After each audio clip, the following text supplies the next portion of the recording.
नीचे से ठंडा लगे ऊपर से गरम। रुको जरा, पहले से अपना मशीनवा के सर्विसिंग करा ले बड़ू का। आइए देखते हैं, बैठन मजा आएगा। तब तो तारा फ्लड के झील जवन बानू वो एकदम स्विमिंग पूल हो गए होई। तो का हाल बा भाई लोग, हम आशा करत तनी कि रउआ लोग ठीक होखे। ए भौजी के दुख नु हमरा से देखल नहीं जा। लेकिन क्यों? काहे से कि शादी से पहले अपना नाला के भाला से खोद खोद के पूरा नहर बनवा ले बिया। चलो भाई काहे सहतर भौजी, अगर केहू रहम नहीं करत तो साला के कोनो जरूरत बा? अरे छोड़ा आगे बढ़ा ना, देखा ना हम कितना लोग बानी लेवे खातिर तैयार। रात भर हाथ में धरावेला कलम, रात भर हाथ में धरावेला कलम। ई हो सकता IAS, IPS, UPSC, BPSC कहीं तैयारी करावत होई का?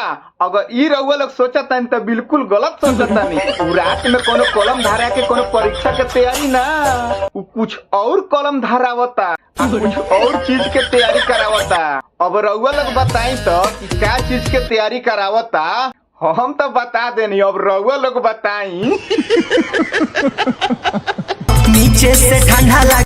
नीचे से ठंडा लगे? अरे साला नीचे से कैसे ठंडा लगला हो? ये जाड़ा के दिन में नीचे से ठंडा लगला का? हो सकता कहीं नीचे से कम्बल हट गए हो तो ठंडा लागत होई। ना ना, ई ठंड ना, कुछ और लंड के बात करो।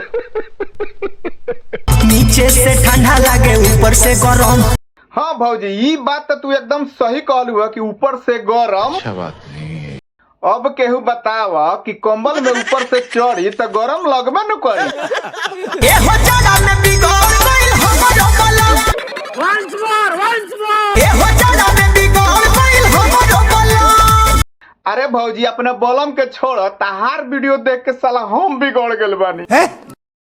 हमारा साथे साथे हई सब लोगवा नु बदल गइल बा। जाना तारू तहार वीडियो हुए ऐसन बा, आ बोलम तो उ लगे तारा सटल बा तो इतना बिगड़ गइल बा। लेकिन हम इतना बिगड़ल ना बानी, बस इतना बिगड़ गइल बानी कि तारा वीडियो में आके तार रिलाई कोई जरूरी हो गइल बा। भैया जी आप तो हम बोल देवनी तो बहुत बुरा लग जाला लोग के। लेकिन रउआ लोग बताई तो का सही बा का गलत, जाई तो नीचे कमेंट में बताई तो मिला तानी अगला वीडियो में। लेकिन जाए से पहले एगो रिक्वेस्ट बा भाई लोग, चैनल के सब्सक्राइब कर दिया। Bye bye, take care.